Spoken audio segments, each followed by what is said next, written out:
Kalau lu saat ini adalah orang yang dikit-dikit mudah menyerah, pesimis, dan gak bisa kontrol emosi lu, dan selalu ketergantungan sama bantuan orang lain, itu artinya lu adalah orang yang mempunyai mental yang lemah, dan harus segera upgrade diri lu. Kali ini, gue mau coba bahas alasan kenapa lu itu gak boleh punya mental yang lemah, karena terlalu banyak kerugian dibandingkan untungnya. Dan gue akan kasih tips caranya gimana cara mempunyai mental yang lebih kuat, agar lu lebih tahan banting dalam situasi sesulit apapun. Sekarang gue lihat, Asosiasi Pencegahan Bunuh Diri Indonesia menyebutkan bahwa kalau misalkan anak muda zaman sekarang dan Gen Z itu lebih rentan terkena depresi ataupun stres dalam kehidupannya. Kalau misalkan kita tanya kenapa, penyebabnya adalah persaingan dan tantangan yang jauh lebih berat dibandingkan generasi-generasi sebelumnya, dan alasan ini juga yang menjadikan kenapa anak muda zaman sekarang memiliki mental yang lemah dibandingkan generasi-generasi sebelumnya. Apalagi kalau misalkan kita lihat anak muda zaman sekarang, atau apalagi Gen Z, lebih sering menghabiskan waktunya itu untuk melihat screen atau layar dan scroll media sosial.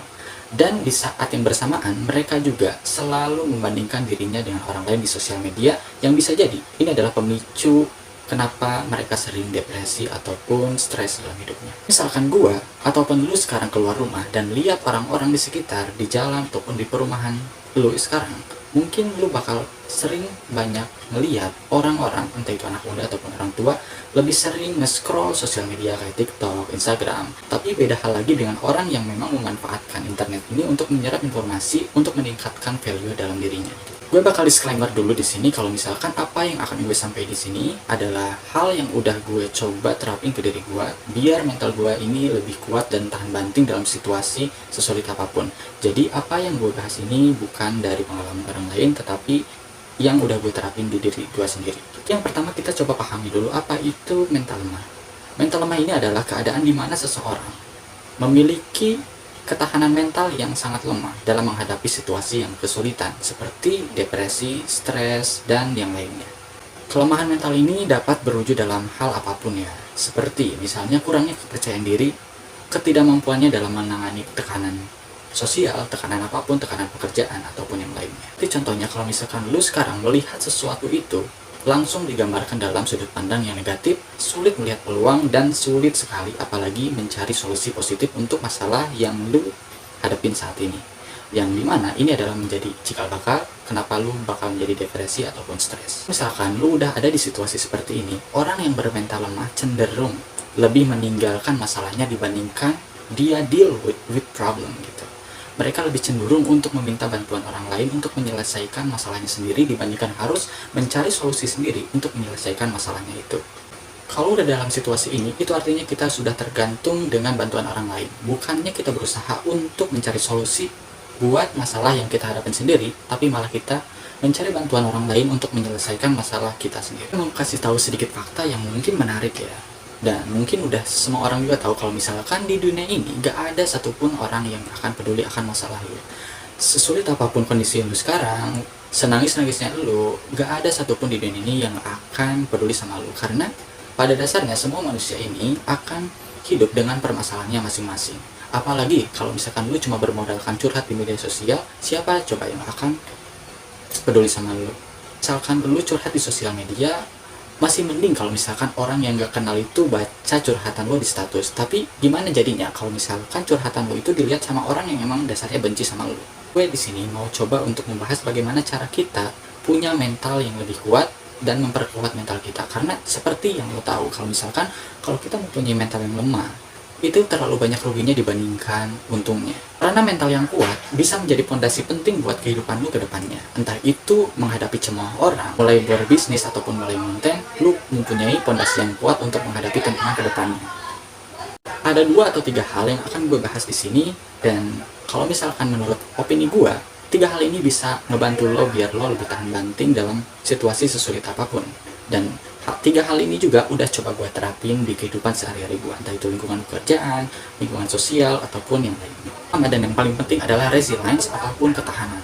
Kemampuan untuk pulih dari kesulitan dan tantangan adalah kunci utama untuk kita mempunyai mental yang kuat dan tahan banting. Mengembangin ketahanan, lo akan belajar bagaimana cara menghadapi stres, tekanan, dan kesulitan dengan cara yang lebih positif.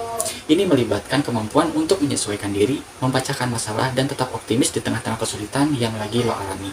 apapun ke situasinya, lu bakal optimis. Salah satu contoh yang udah gue terapin adalah gue menerima semua kegagalan dan kesalahan yang udah gue perbuat di masa lalu, dan gue coba untuk berfokus pada planning yang gue punya saat ini, entah itu visi dan misi ataupun tujuan yang ingin gue capai ke depannya. Menurut gue, orang yang belajar dari kegagalan masih lebih sedikit dibandingkan orang yang menganggap kegagalan itu. Orang yang mempunyai mental yang sukses ataupun mental yang kuat, mereka itu bakal introspeksi ataupun koreksi kenapa planning yang mereka jalankan dengan proses yang sedemikian rupa bisa gagal. Tapi kejadian seperti ini itu terlepas dari faktor eksternal ya, karena orang yang memiliki mental kuat akan kembali lagi melihat semua proses internalnya dan tidak memikirkan proses eksternalnya. Kalau kita lihat sebagai contoh yang paling nyata, kita bisa lihat dari seorang miliarder ataupun orang yang sudah sangat kaya, yaitu Mark Zuckerberg, perlu membangun beberapa aplikasi dan website sampai akhirnya dia sukses dengan Facebook dan Instagram yang sekarang ini menjadi Meta. Yang terkenal, Beyonce ini perlu menulis ratusan lagu sampai akhirnya dia merilis Hello dan sukses diterima di pasar. Yang kedua adalah self-awareness ataupun kesadaran diri. Coba sekarang lu untuk memahami diri sendiri dari segi apa kekuatan lu, kelemahan lu, dan nilai-nilai yang lu punya saat ini. Karena ini bisa ngebantu lu untuk mengelola emosi, mengambil keputusan yang tepat, dan memperkuat koneksi dengan orang lain. Dengan menjadi sadar diri, lu bakal bisa dengan mudah mengenali pikiran negatif, mengatasi hambatan, dan bisa membangun kepercayaan diri yang sehat. Gua mau coba ajak lu untuk membandingkan dengan gimana kalau misalkan kita fokus dengan apa yang kita kontrol dan kita coba abaikan dengan apa yang kita gak bisa kontrol. Contohnya, kalau misalkan kita melakukan sesuatu dan berorientasinya dengan hasil, tentu tingkat kekecewaannya itu akan jauh lebih besar, karena hasil adalah faktor eksternal. Yang bisa kita kontrol adalah faktor internalnya, yaitu dari proses ke belakangnya, bukan dari setelah prosesnya gitu. Kalau misalkan kita melakukan sesuatu tapi berfokus dengan internal atau proses ke belakangnya, tentu tingkat kekecewaannya ini akan jauh lebih minim dibandingkan kita berorientasi mengharapkan hasil. Ketiga adalah mencari dukungan atau bangun support system lu. Setelah nonton video ini, lu coba untuk tulis hal-hal apa aja yang lu ingin capai di kertas, tapi coba tulis dengan hal-hal yang lebih realistis.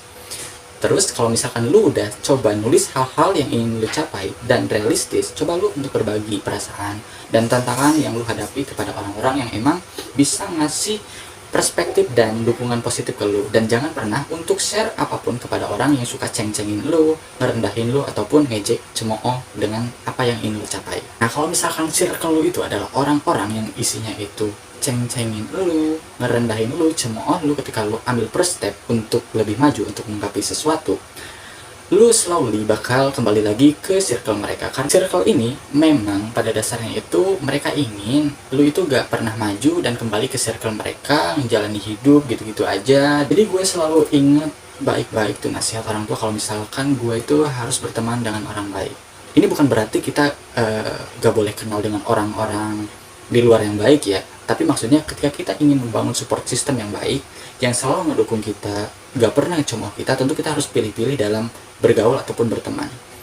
Ibaratnya kalau misalkan kita bergaul dengan tukang penjual minyak wangi, tentu kita akan kebagian wanginya. Dan itu adalah 3 hal yang udah gue coba terapin di diri gue, dan gue yakin kalau misalkan 3 hal ini bisa bekerja di gue, tentu 3 hal ini juga bisa bekerja di lo gitu. Dan gue berharap 3 hal ini bisa ngebantu lu untuk memperkuat mental lu ke depannya menghadapi situasi sesulit dan sechaos apapun. Lu perlu ingat sekali lagi kalau misalkan yang peduli dengan diri lu sendiri itu adalah diri lu sendiri gitu. Gak ada orang lain di dunia ini yang bakal peduli sama lu kecuali diri lu sendiri. Mudah-mudahan bermanfaat. Makasih buat lu yang udah nonton video gue.